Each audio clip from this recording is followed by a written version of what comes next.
இது மகிமை நேரம்.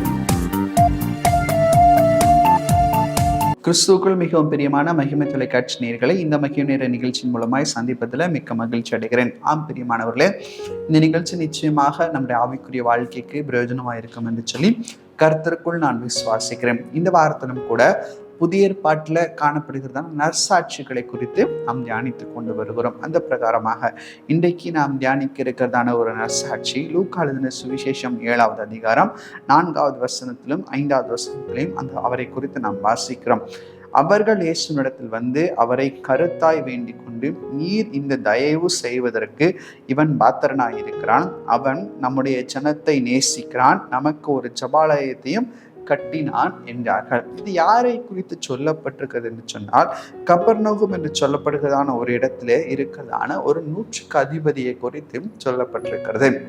இந்த 100க்கு அதிபதி தன்னுடைய வேலைக்காரன் அவன் வியாதியா இருக்கிறான் என்று சொல்லி ஆண்டவருடைய சமூகத்தில் வந்து விண்ணப்பம் செய்கிறவனாய் கூட காணப்படுகிறான். இப்போது இந்த விண்ணப்பத்தை பார்த்து கொண்டிருக்கிற அவனுடைய சுற்றிலும் இருக்கிறதான மற்ற ஜனங்கள் இந்த 100க்கு அதிபதிக்கு சாதுவாக, இந்த 100க்கு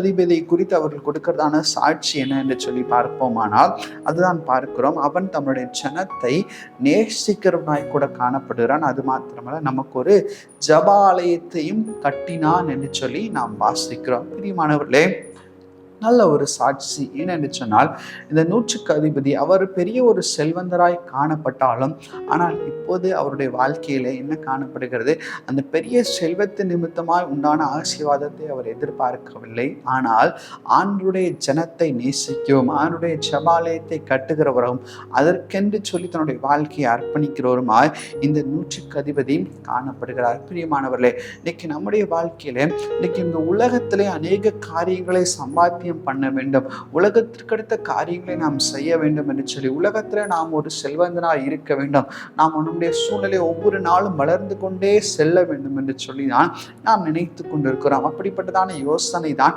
நம்மை ஆட்கொண்டு கொண்டிருக்கிறது. ஆனால் இந்த 100க்கு அதிபதி பாருங்கள், அவருக்கு அவ்வளவு செல்வம் இருந்த போதிலும் கூட, இந்த உலகத்திற்கு அடுத்த காரியங்கள் அவ்வளவாய் அவருக்கு காணப்பட்ட போதிலும் கூட என்ன நடக்கிறது, அவருடைய சிந்தனை எல்லாம் ஆண்டவருக்கு எது பிரியம், கர்த்தருடைய ஜனத்திற்கு எது பிரியம். எனவேதான் அந்த ஜனத்தை அவர் நேசிக்கிறார்.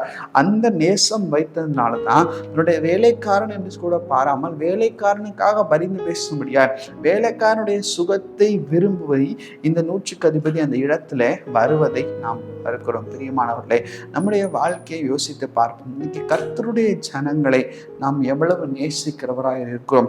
நம்முடைய சபையில வருகிற அனைவரையும் நாம் நேசிக்கிறோமா, இல்லை ஒரு சில மாத்திரம், இல்லை இவர்கள் மாத்திரம் தான் என் கூட்டத்தார், இவர்கள் வேறு கூட்டத்தார் என்று சொல்லி வித்தியாசம் காட்டுகிறவர்களா இருக்கிறோமா? இன்னைக்கு சபைகள்ல அநேக பிரிவினைகள் காணப்படுகிறது. சபைகளுக்குள்ளாக அநேக கூட்டமாக ஜனங்கள் இருக்கிறார்களே, இன்னைக்கு சபைகளுக்குள்ளாக இப்படிப்பட்டதான காரியங்கள்லாம் ஏன் இருக்கிறது? ஜனங்களுக்குள்ளாக கிறிஸ்துவின் அன்பு இல்லை. இந்த 100க்கு அதிபதி இந்த ஜனங்களை நேசிக்கிறார். ஏன் நேசிக்கிறார்? கிறிஸ்துவை குறித்து அவர் கேள்விப்பட்டிருக்கிறார். கிறிஸ்துவனுடைய அன்பு இந்த 100க்கு அதிபதி அதிகமாக ஏவனதின் நிமித்தமாக தான் ஜனங்களை நேசிக்கிறவராய் கூட காணப்படுகிறார். அவர் பெரிய செல்வந்தராய் இருந்த போதிலும் கூட அவர் தனக்கென்று சொல்லி ஆஸ்திகளை சம்பாதித்து வைத்திருக்கலாம், இல்லை தனக்கென்று சொல்லி அநேக காரியங்களை அவர் சேர்த்து வைத்திருக்கலாம், இன்னொரு அரண்மனை கூட அவர் கட்டியிருக்கலாம். ஆனால் அது எல்லாவற்றையும் அவர் செய்யாதபடிக்கு ஆண்டவருக்கு என்று சொல்லி ஆலயத்தை கட்டுகிறதை நாம் பார்க்கிறோம். ஏனென்று சொன்னால், ஆண்டவர் மேல் உள்ள ஒரு வாஞ்சை, ஆண்டவர் மேல் உள்ள விருப்பம், கர்த்தருடைய ஜனங்கள் மேல் உள்ள ஒரு வாஞ்சை நிமித்தமாக தான் இவர் இப்படி செய்கிறார். இந்த 100க்கு அதிபதி விசுவாசம் பாருங்க. ஆண்டவரே, நீ ஒரு வார்த்தை சொன்னால் என் வேலைக்காரன் என்ன செய்வான், சொஸ்தமாவான் என்று சொல்லி அவர் சொல்கிறார். இந்த விசுவாசத்தை பார்த்து ஆண்டவரே வியந்து சொல்கிறார், இஸ்ரவேலருக்குள் இப்படிப்பட்ட விசுவாசத்தை நான் காணவில்லை என்று மெய்யாகவே உங்களுக்கு சொல்லுகிறேன். பிரியமானவர்களே, இந்த இப்படிப்பட்டதான ஒரு பெரிய ஒரு வாழ்க்கை, இப்படிப்பட்டதான ஒரு விசேஷமான ஒரு வாழ்க்கையை தான் இந்த 100க்கு அதிபதி வாழ்கிறார். பாருங்க, ஜனங்கள் மாத்திரமல்ல, கர்த்தரே இவரை குறித்து சாட்சி கொடுப்பதை கூட நாம் பார்க்கிறோம். பிரியமானவர்களே, இன்னைக்கு நம்முடைய வாழ்க்கையை கூட நாம் யோசித்து பார்ப்போம். எப்படி நாம் எப்படிப்பட்டதான சாட்சிகளை நாம் சம்பாதித்து வைத்திருக்கிறோம். பிரிவினைகள் நிமித்தமாய் ஜனங்களை நேசிக்க முடியாதபடிக்கு நம்மை தடை செய்கிறதான காரியங்கள் நிமித்தமாய் நாம் என்ன செய்கிறோம்? அநேக நேரத்தில் சாட்சிகள்ல தவறி போகிறோம். ஏதோ பேர் கிறிஸ்தவர்களாய் நாம் வாழ்ந்து கொண்டிருக்கிறோம், ஆனால் பெயருக்கு ஏற்றபடி வாழ்கிற கிறிஸ்தவர்களாய் நாம் வாழவில்லை. யோசித்து பார்ப்போம். ஒரு இவ்வளவு செல்வந்தர் தன்னை தாழ்த்தி ஒரு தாழ்மையின் அடையாளமாக ஜனங்களை எவ்வளவு நேசித்ததுனால ஜனங்கள் இவரை குறித்து சாட்சி சொல்லியிருப்பார். யோசித்து பாருங்க. யோவான் 12வது அதிகாரம் 26வது வசனத்துல கூட நாம் வாசிக்கிறோம். ஒருவன் எனக்கு ஊழியம் செய்தால் பிதாவானவர் என்ன செய்கிறார்? ஒருவன் எனக்கு ஊழியம் செய்கிறவன் ஆனால் என்னை பின்பற்ற கடவன். நான் எங்கே இருக்கிறேனோ அங்கே என் ஊழியக்காரனும் இருப்பான். ஒருவன் எனக்கு ஊழியம் செய்தால் அவனை பிதாவானவர் கனம் பண்ணுவா. இன்னைக்கு பிதாவானவரால் கனம் பண்ணப்படுகிறதான ஒரு வாழ்க்கை நமக்கு காணப்பட வேண்டும். பிதாவானவரால் கனம் பண்ணப்படுகிறதான ஒரு வாழ்க்கை நமக்கு இருக்குமானால் உண்மையாகவே நாம் ஆண்டவருக்கு ஊழியம் செய்கிறவர்களாக இருக்கிறோம். ஆண்டவருக்கு ஊழியம் செய்கிறவர்கள் ஒருவேளை இந்த உலகத்தில் அவர்களுக்கு கனம் இல்லாமல் காணப்படலாம், இந்த உலகத்திலே அவர்களுக்கு ஏற்ற கனம் வராமல் காணப்படலாம். ஆனால் பிதாவானவருக்கு முன்பாக ஏற்ற கனத்தை கர்த்தர் அந்த மனிதனுக்கு கொடுப்பதை கூட நாம் வாசிக்கிறோம். எசேக்கியாவை கூட பார்க்கிறோம். எசேக்கியாவுடைய வாழ்க்கையில உண்மையும் உத்தமமாய் எசேக்கியா வாழ்ந்தான். ஆனால் அவருடைய வாழ்க்கையில் ஒரு வியாதி வந்து விட்டது. அந்த வியாதி நிமித்தமாக அவர் ரொம்ப சோர்ந்து போய்விட்டார். ஒரு ஜபத்தை கூட செய்கிறாரு. எசேக்கியா 38:3 நாம் ஏசாயா 38:3 நாம் வாசிக்கிறோம்.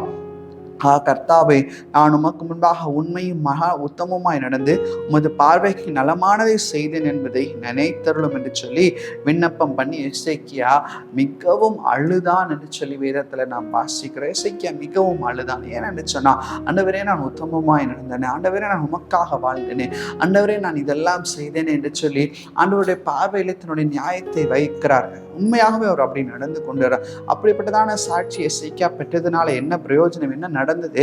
அவருடைய வாழ்க்கையில ஜபத்தை கர்த்தர் ஏற்றுக்கொண்டார். ஜபத்தை ஏற்றுக்கொண்டு அவர் எதை எதிர்பார்த்தாரோ அந்த எதிர்பார்ப்பை கர்த்தர் எசேக்கியாவுடைய வாழ்க்கையில நிறைவேற்றினதை கூட நாம் பார்க்கிறோம். பிரியமானவர்களே, இன்னைக்கு நம்முடைய வாழ்க்கையும் கூட நாம் யோசித்து பார்ப்போம். உண்மையாக கர்த்தருக்கு பிரியமாக கர்த்தருடைய பார்வையிலே கர்த்தருக்கு ஏற்றபடி நாம் வாழும்போது நிச்சயமாக நம்முடைய வாழ்க்கையிலும் கூட நம்முடைய ஜபம் ஏற்றுக்கொள்ளப்படுகிறது. நம்முடைய காரியங்கள் ஆண்டவருடைய பார்வையில நலமானதாய் தோன்றுகிறது.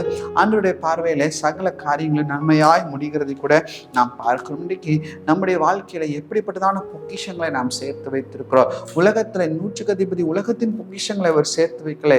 அவர் சேர்த்து வைத்த பொக்கிஷங்கள் எல்லாம் அது வானமண்டல பொக்கிஷங்கள், அது உலகத்திற்குரிய பொக்கிஷங்கள் அல்ல. பூமியில பொக்கிஷங்களை சேர்த்து வைக்கவில்லை, பரலோக ராஜ்யத்துக்குரிய பொக்கிஷங்களை அவர் சேர்த்து வைத்ததுனாலதான் இப்படிப்பட்டதான நற்சாட்சிகளை அவர் பெற்றார். எசேக்கியா ராஜாவும் கூட பரலோக ராஜ்யத்தின் பொக்கிஷங்களை தான் சேர்த்து வைத்து அவருடைய செயல்பாட்டுகளின் மூலமா ராஜ்யத்தின் பொக்கிஷங்களை அவர் சேர்த்து வைத்தது நிமித்தமாக என்ன நடக்கிறது? அநேக அற்புதங்களையும் அடையாளங்களையும் இந்த ராஜா பெற்றதை நாம் பார்க்கிறோம். அதே போல நம்முடைய வாழ்க்கையிலும் கூட பரலோகத்துல பொக்கிஷங்களை சேர்த்து வைக்கிறவர்களாய், ஆண்டவருக்கு என்று சொல்லி ஊழியம் செய்கிறவர்களாய், ஆண்டவருடைய ஜனங்களை நேசிக்கிறவர்களாய் நாம் காணப்படும் போது நிச்சயமாக நம்முடைய வாழ்க்கையில பெரிய அற்புதங்களை நாம் பெற்றுக்கொள்ள முடியும். இதுதான் மத்தேயு எழுதின சுவிசேஷம் 6வது அதிகாரம் 20வது வசனத்துல கூட நாம் வாசிக்கிறோம். மத்தேயு 6:20 வாசிக்கிறோம். 19:20 பூமியிலே உங்களுக்கு பொக்கிஷங்களை சேர்த்து வைக்க வேண்டாம், இங்கே பூச்சியும் துருவும் அவைகளை கெடுத்து போடும், இங்கே திருடரும் கண்ணமிட்டு திருடுவார்கள். பரலோகத்திலே உங்களுக்கு பொக்கிஷங்களை சேர்த்து வையுங்கள், அங்கே பூச்சியாவது துருவாவது கெடுக்கிறதும் இல்லை, அங்கே திருடர் கண்ணமிட்டு திருடுகிறதும் இல்லை. பிரியமானவர்களே, இன்னைக்கு நம்முடைய பொக்கிஷம் எங்கே இருக்கிறது? வேதவசனம் சொல்லுகிறது, நம்முடைய பொக்கிஷம் எங்கே இருக்கிறதோ நம்முடைய இருதயம் அங்கே இருக்கிறது. உலகத்தைக்குரிய காரியங்களை மாத்திர சிந்தித்துக் கொண்டு உலகத்துல மாத்திர எப்படியாவது பணக்காரரை போல நாம் வாழ வேண்டும், உலகத்துல மாத்திர இந்த சூழ்நிலைக்கு நாம் வர வேண்டும் என்று சொல்லி நாம் சிந்தித்துக் கொண்டு ஓடிக்கொண்டே இருப்போமானால் இந்த உலகத்திற்கு அடுத்து உலகத்திற்கு பின்னாடிதான் நாம் ஓடிக்கொண்டு இருக்க வேண்டும். ஆனால் ஆண்டவர் சொல்லுகிறார், அப்படி அல்ல, பூமியில அல்ல, பரலோகத்துல பொக்கிஷங்களை சேர்த்து வைக்கலாம் இருங்கள், பரலோகத்துல உங்கள் பொக்கிஷங்களை நீங்கள் சேர்த்து வையுங்கள். அப்படி சேர்த்து வைக்கும்போது உண்மையாகவே அதற்கேற்ற பிரதிபலனை கர்த்தர் நமக்கு தந்து வழிநடத்துவராக. இப்படி இந்த 100க்கு அதிபதி பரலோகத்தின் பொக்கிஷங்களை சேர்த்து உண்மையான நற்சாட்சி பெற்று தன்னுடைய வாழ்க்கையை வாழ்ந்தாரோ நாமும் அப்படிப்பட்டதான வாழ்க்கை வாழ கர்த்தர் நம்மை அர்ப்பணிக்கிறார், அழைக்கிறார். அதுக்கென்று சொல்லி நாமே அர்ப்பணிப்போமா? கண்களை மூடி நாம் ஜெபிப்போம். எங்களை நேசிக்கிறதான நல்ல தகப்பனை இந்த நாளிலும் கூட நீ பேச சொன்ன உங்களுடைய வார்த்தைகளுக்காக நன்றி செலுத்துகிறோம். உடைய கிருபை மிக்க வார்த்தைகளை நீர் எங்களுக்கு தந்திருந்து 100க்கு அதிபதி ஆண்டவரே, பரலோகத்துல பொக்கிஷங்களை சேர்த்து வைத்தது போல ஆண்டவரே நாங்களும் பரலோகத்தின் பொக்கிஷங்களை சேர்த்து வைக்கிறவர்களா இருக்க நீர் எங்களுக்கு உதவி செய்ய முடியாது ஜெபிக்கிறோம். நீர் எங்களுக்கு கிருபை பாராட்ட முடியாது ஜெபிக்கிறோம். அப்பா ஆண்டவரே, அப்பா தகப்பனின் வேதத்தின்படி நாங்கள் நடக்கவும், ஜனங்களை நேசிக்கவும், பிரிவினை இல்லாமல் வாழவும், கிறிஸ்துவர்களாய் ஆண்டவரே அப்பா உண்மையான கிறிஸ்துவர்களாய், கிறிஸ்துவை பின்பற்றுவர்களாய் நாங்கள் வாழ நீர் எங்களுக்கு உதவி செய்ய முடியாது ஜெபிக்கிறோம். அப்பா உடைய கிருபைக்கெல்லாம் எங்களை தாழ்த்தி ஒப்புக் கொடுக்கிறோம். இப்ப ரமேஸ்வரம் ஜெபிக்கிறோம். எங்கள் ஜெபங்களை நல்ல பிதாவே. ஆமேன், ஆமேன்.